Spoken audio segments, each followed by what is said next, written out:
From WJ at Tech Live, I'm your host, Josh Machiz, and I'm joined by Ken Goldman, the president of Hillspire. Thank you so much for joining us, Ken. Thank you. It's great to be here. Actually, I'm away today, but it's actually good timing. Believe it or not, I'm actually away in Hawaii. I got here just yesterday, so believe it or not, that's where I am as we speak. First day. Amazing. How's the weather in Hawaii? Quarantine. Yes, first day, no quarantine. Incredible. Lucky you. So could you tell us a little bit about Hillspire and what you guys do? Well, it's a family office. I'll tell you a little bit about it. I mean, basically, we run for the family a number of foundations and investments, personal properties, a lot of data science work that we do in the firm. So we do a lot of that. It's expansive, but it's private, so I'm not going to talk too much about it directly. And I understand, I know you have a number of initiatives that you guys focus on. How have you guys managed to give back during COVID? I know everyone's trying to find ways to support our communities and help each other while we're all apart. Well, I was just listening to another presentation.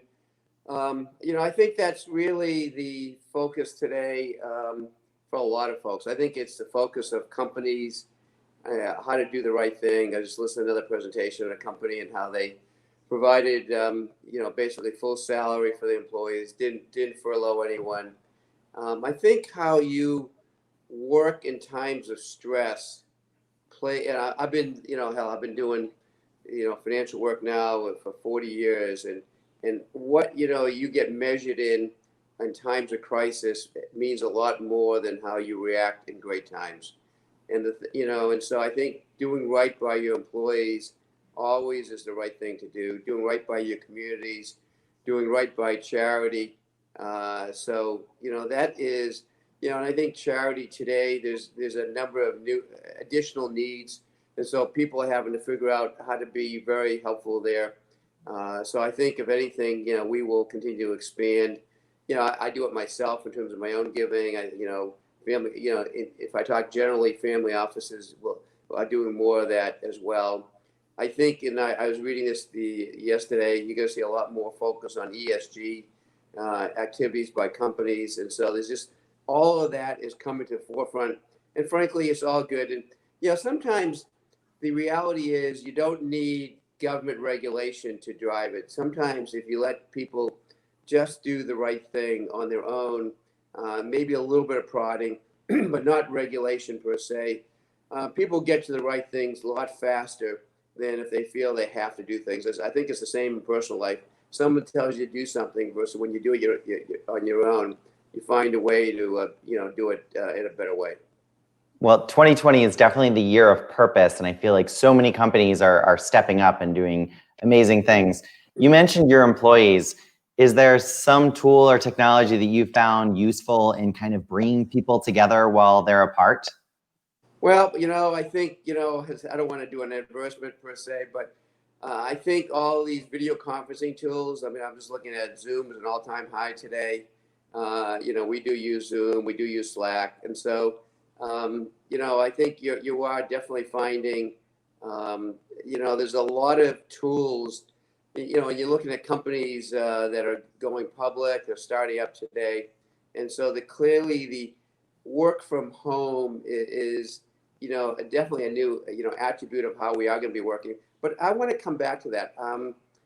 We're not convinced, and I know some of the companies I work with, we're not convinced, the idea du jour today is to, and I'm watching a lot of tech companies say work remotely forever, hybrid model forever. I don't know that that's good. I actually think it's matter of fact, I'll even go more extreme. I don't think it's good. I think that when you bring new employees in to create the culture, to create the old saying, the water cooler. When I would go in the office and we have a budget discussion, I could go walk to my controller and just say hi to her and say, hey, I was just thinking about this. It's a 30-second conversation. Now I have to figure out a call. I have to figure out when she's available, whatever, do an email. It's whatever. It's asynchronous. And so we're not believers that the work remotely from home is a good staying power for productivity.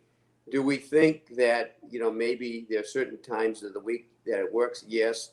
Do we think that maybe some jobs could do work remotely more so? Yes. But I think to have the default, um, I would argue the default, I'll make a key point. I think the default should be back in the office, not the default should be working remotely. I know that's going to come, crazy. Some people disagree with me, but I think working remotely is not going to be in general as productive as working in the office. Maybe not 5 days or 7 days a week, but a good part of the week.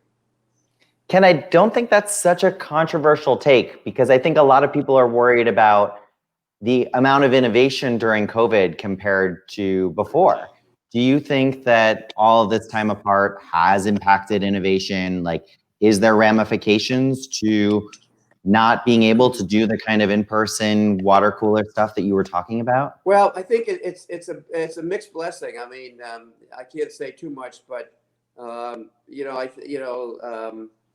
GoPro announced some early results on some of their results recently in terms of their subscriptions, in terms of the new products and so forth.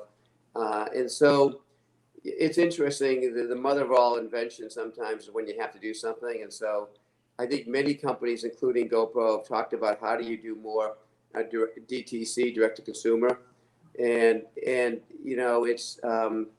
it's basically forced us and many other companies to get to direct to consumer. And you're seeing, I think I read something where retail could be 40% e-commerce either this year or next year. And so it's going to be it's going to be a very large trend. Is there a place for retail stores? Absolutely. Frankly, as listening to some, certainly people like to get their coffee there. I think certain things like clothes, a lot of times people like to try it out or look at it. Sometimes the seeing and believing. I mean, I know I watch some of my kids, they do the e-commerce on clothes, and half as much is sent back as they actually keep. So I do think there's a lot of things where retail stores to show the product is really helpful. But I do think the e-commerce space, many companies were hesitating to go all in, if you will, on e-commerce. And I think the e-commerce is going to definitely help a lot of companies. There's no question. You look at the trends of sales, electronics are way up, gaming is way up. There's a whole number of categories that are way up. The tools to work from home. I think one of the focuses we do have to think about government. This is one thing I would push hard. We do need better broadband. We do need Wi-Fi. I do worry. I'll make another comment. I do worry about school at home. I think from what I've read, a lot of these students are not being found. They're not, I read something where in LA, maybe 20% of the students are not connecting online. Either they don't have access, the parents have to work or whatever. So I think we need better tools. I think there's no excuse not to have broadband connectivity to 100% homes one way or another. And if it has to be government financed, so be it. I think that is more important. But then there's tools, whether it's laptops or iPads or phones or whatever, you need the tools. It's funny, I was traveling yesterday, and it is just amazing to me. I was watching the people while I was standing in line, and the phone, which maybe 10 years ago was a discretionary item, it is just so ubiquitous. It is unbelievable how people 100% are on their phones when they're waiting in lines or whatever. I don't know. And it's with all the different, capabilities that the phones have. So kudos to the phone suppliers, to the carriers, whatever, allowing that. And frankly, I, like a lot of people, are going to be looking for 5G. Well, it's definitely taken a lot of our attention economy, I think. But I think the DTC, direct to consumer, not to use a pseudonym here, but there's no question you're seeing that you are going to see a mixed mode. So the ability for different tools to allow employees to work both at the office, work remotely, seamlessly. I think you're going to find that it's a different subject for a different day. I think you're going to find a lot of people moving to different locales. and they actually may live there but come back to the office 1 or 2 days a week, or 1 week on, 1 week off. We do that a little bit in our office in New York, where we let people work a few days on, a few days off, a few days on, and that's the way we make sure if there's any issues, we handle it. So I do think there's going to be a lot of activities as to how to do this, but I'm going to come back. And the reason I said, you say it's not controversial, I read every day about so many companies saying we're going to be closed till June or July of next year, 100% work from home, or we're going to allow our employees to work forever remotely. I think it may be great to say, I don't believe, in my own opinion, this is my own opinion, I don't believe it for most companies is the way to go. Got it. Can we talk a little bit about your career? You've taken so many amazing companies public over the years. What are a few of the lessons you learned along the way, particularly from a CFO's perspective? Well, it's funny. I was just going through some discussions. Everyone talks about don't waste a recession or a downturn. I think I would say a couple of things. I say this to companies, and yeah, I've had a pretty good career, but it's like everybody else. If you're in a CFO role like I have been for over 30 years, you're going to have great quarters, you're going to have bad quarters. And the thing to remember is never get too high, never get too low. It's not life and death when you have a tough quarter. You move on. And I think you have to continue to do the right thing, continue to invest in your people. But I think, the more I see it, and I always, coach companies when they have a tough quarter, just remember, stay the course. Let's figure out what the issues are, work on the issues, and manage that for the longer term. Obviously have to do some things right now. The other thing is, cash. I mean, I tell you, you have to have cash wherewithal. And so having a strong, fortified, balance sheet, that can take you through good times and bad times, all times, really, really important. Building a team. I'll just go back to Yahoo, and one of the tenets I had, and I go into examples where I assume the people are good, and I came in, worked for a wonderful leader in Marissa Meyer, and I inherited a group, and and I know it's always easy to say, hey, geez, we need a new team, whatever. I assumed that the team was all good, and by the way, to the group, I was outnumbered, clearly way more females than males in my team. And I was happy that probably 70 to 80% of my teammates, when we sold the company, was still there. We reorganized a little bit, and there's a number of things I had to do that I thought were very, very poorly done at Yahoo. I thought the approval authorizations were crazy. I thought some of the structure we had in terms of how to, have global controllership responsibilities was great. So a bunch of things I fundamentally disagreed with. So we changed that. But for the most part, we kept the players in place, gave them more responsibilities. Sometimes we had too many players. So in some cases, some of those, they went on their own. And I hired 2 or 3 new people. And frankly, here's a key thing about, I watch this in leaders over and over. Can you hire people that have worked for you before? Because it says a lot about who you are. And I was fortunate that I hired 3 people that had worked for me before in key positions and were excited, if you will, if I can say that, if you will, excited to come back and work for me again. And so that was very, very helpful. And I think you have to lean on that a little bit. Now, you don't want to have everyone's worked for you before, because then it becomes ingrained. But to have a mix of where you have the existing team you have, and then to bring on some players, teammates that have worked with you before, it shows they have confidence in you, and you're able to bring them on, and they're trusted. I would say another thing, I do a lot of, for different companies I'm involved in, I do a lot of recruiting. The one thing I have found in recruiting is it is really hard in an interview process to get it all right. So I find references are critical in my thinking, which is why if I can hire someone who's worked for me, that's the best reference at all. But otherwise, I know so many people. I've been in the Valley for so long. I can usually call someone up and get a good reference on someone that tells me enough that I need to know, because that makes a lot more sense to me than trying to do an interview. Obviously, I do an interview, and if I like someone, I'll do a second interview, or maybe even a third interview. But the reference is, and I like to see what other people in my team think. But the reference checking, I find, is the most consequential in terms of recruiting. And it's like anything else, nothing gets done without a team. Motivating a team. I'd say one more thing, which is really part of my career. If you have to take one for the Gipper, you if something goes wrong, own up to it, accept it, say it's yours. Don't blame your team. Just say, hey, I own it. It's my mistake. We'll fix it. And on just the other side of the coin, when the kudos come, we had a discussion recently on some item. The kudos come. The kudos go to your team, not to you. So it's just how you treat people, and frankly, I think we all start out, at least I started out a little bit more abrasive, young, and whatever. But as you sort of mature and get and do these things, you just have to learn to treat people with dignity, with respect. Matter of fact, I could probably the most important thing I could say: treating people with respect and dignity, and taking care of them, and because your other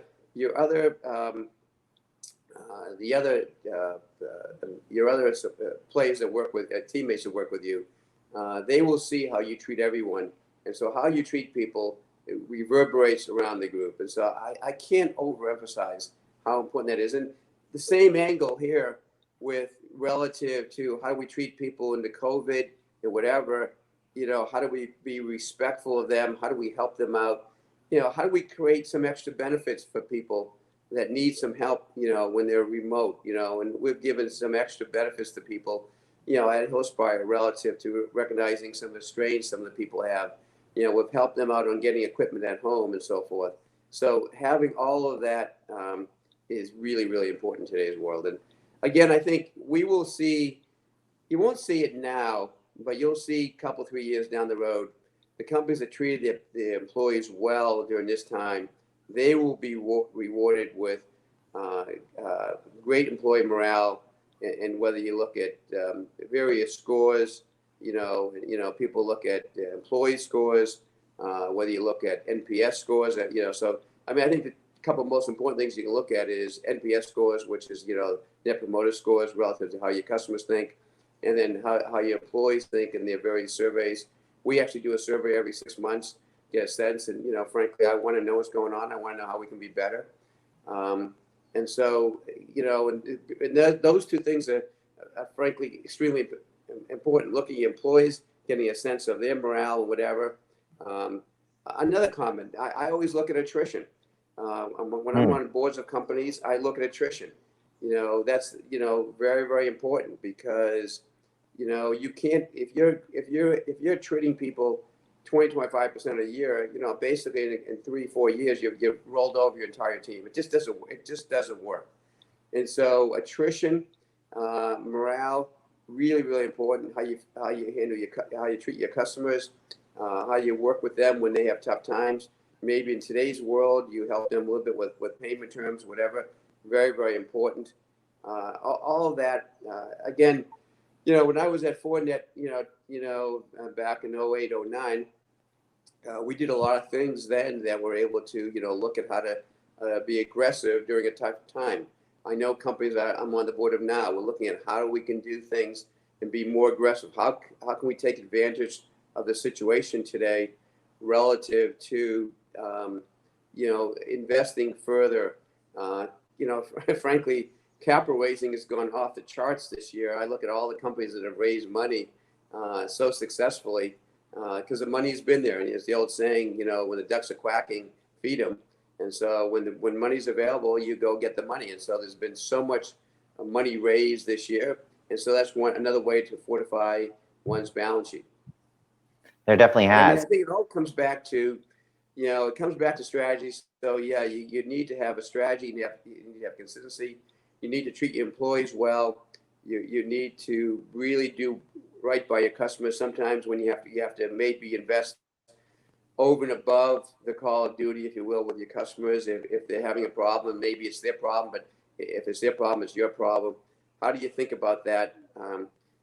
And so that's why NPS scores is a good way to think about it. That's why attrition employee morale in different surveys is a good way to think about that. Different companies use different surveys. So I'm just sort of focusing on those things and being on top. The other thing I might just say, people are looking to leadership. And so being available, being around, and so being there for and exhibiting leadership in these times is really, because frankly, I read as much as anyone on COVID, and I can just assure you, no one has the answers. I don't care how smart all these doctors are. I read them all, and yes, you do follow the science, but I can tell you, watching the cases now, Europe back up and what they did, Asia is doing well, and so to have the absolute right answer is not so easy with this pandemic. So Ken, you mentioned a couple things that I found really interesting. I mean, you have so much experience in growing winning teams. What advice do you have for maybe earlier founders on the importance of creating that founding team when maybe they don't have necessarily the depth and breadth of connections as you and some other seasoned I'm going to veterans? use an example, in a board discussion, and I'll come back to that. When you look at boards, which I heard this from someone else, it's good to have a range of tenure. So maybe in board you have some people 0 to 5 years, some people 5, 10 years, some people over 10 years. So I think on startups, it's good to have people that are absolutely energetic, will go through any wall, don't know any wall that they can't get through. On the other hand, it's sometimes good to have, I have a lot of gray hair, but to have some gray hair as well in the room. People have done that. I'm a big believer in venture capital. I'm an investor in a number of firms. The companies I've been involved in, we've had very, very good support by venture capitalists. And so the old saying that venture capitalists, they sort of just give money, whatever. I have found good venture capitalists. They know your business well. They ask very good questions. I remember when Sarbanes-Oxley came in, they said, what's the definition of an independent director? Well, it's sort of gray, but if you have more than 10% ownership, you're not independent. Well, frankly, who has more vested interest than someone that has a big investment in a company? And so, I don't see an issue there. I think the thing that goes through now is how do board members, maybe move on a little bit when the company goes public, and I think that's a transition. But I think Mike, a couple of things I would say. One is on a company, I think having a mix of talents, a mix of skill sets and tenure for folks that have done it before, but also, having experience. I think having, I used to say, this is my very first venture, I said, I want to deal with A players. So I want to have A venture capitalists. I want to deal with A bankers. I want to deal with in that case was the big 8 accounting firms. Now it's the big 4. I'm going to work with the major accounting firms. I'm going to work with the A legal firms. And I have found you can have the A people, and you don't necessarily have to pay them A prices, because the A folks will like to work with you and grow with you, and they will help support you. And so I've always learned you go with the A players all around. Surround yourself with them. Surround yourself with, some people say, VCs or whatever, blah, blah. I think venture capitalists, I think in the main, most of them are very, very helpful, very creative. I see some funds I'm involved in, and they're doing reference checking. They're helping on customer accounts. They go to customer, the company says, hey, can you have any ins on XYZ customers? And they go to their LPs and they see who they have ins with to help sell. There's a lot of experience that venture capitalists, it's the old patent recognition. Venture capitalists have been around for a while, have a tremendous amount of patent recognition. And that's a term I like to use a lot, that I think I have a little bit as well, just because I've been around for so long. I don't think there's anything I haven't seen over the years. And I'd say one career thing I felt strongly about is stay engaged. I read this some time ago. Never in a press release have the word retired in your press release. You don't want someone searching at Google for you and see retired. So I've been very clear not to ever never use the word retired. I'm not retired. I'm as busy as ever. between family office duties, the boards I'm on, being an active investor. And yes, I take a little free time at my age? Yes. I'm actually here in Maui hoping to do some kiteboarding here soon, but the wind's light today. So, the key thing I like to tell people is stay engaged in everything you do, stay physically fit. I work out, people say they don't have time to work out. Well, I work out an hour a day. So if it's important to you, you make time. People say, how can you be involved in so many things? And know what I say? If you have something to do, who do you give it to? You give it to someone who's too busy, not someone who's not busy enough, because they'll procrastinate. So you do those kinds of things. But I think that to stay relevant, stay engaged, have pattern recognition because of all the experiences you have, really, really helpful as you think about career and doing this as long as I've been doing it. Now, I mean, I started at the age of 25 with my first financial analyst role out in Silicon Valley after graduating from business school, and basically haven't taken a break. Would I do one thing differently if I had? Probably one, yes. I would probably try to find a way to have done some sabbaticals along the way and take a little bit more time off. The trouble you have is every time you change jobs, the old company wants to keep you as long as possible. The new company wants you tomorrow or today, actually. And so the chance of taking time off in between always sounds great. Very, very hard. And I think all of us, at least I'm always a little insecure. And I think if I go away too long, maybe people will say, Ken, who? And you can't get back on the train. Ken, you've given us so much amazing advice. One final question. You've worked alongside so many inspiring CEOs. Is there a trait you look for in CEOs? And how do you think CEOs should be supporting their employees right now during this pandemic and really showing up? I'm going to say something that I always say that's it's not going to be what you expect. The ability to say no. I think, if you want to be a CEO, you can and the same for a CFO, by the way.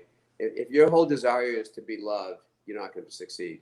If my job as a CFO is to be loved, I'm not succeeding. There are times when I have to say no. There are times when a CEO has to say, and I work for one CEO, this time I'm not going to say the name, and I decided to leave the company because he had no ability to say no. And people would ask to spend money in all different ways. It was crazy. And I felt we didn't have the control. So I think, people are going to say the obvious things about a leader. I think there's a CEO who went to a company, and I'd rather not say the name. And I was always amazed at how that particular person could not recruit anybody that ever worked for him or her. And so I think to be able to recruit people that have worked for you, very, very important. But,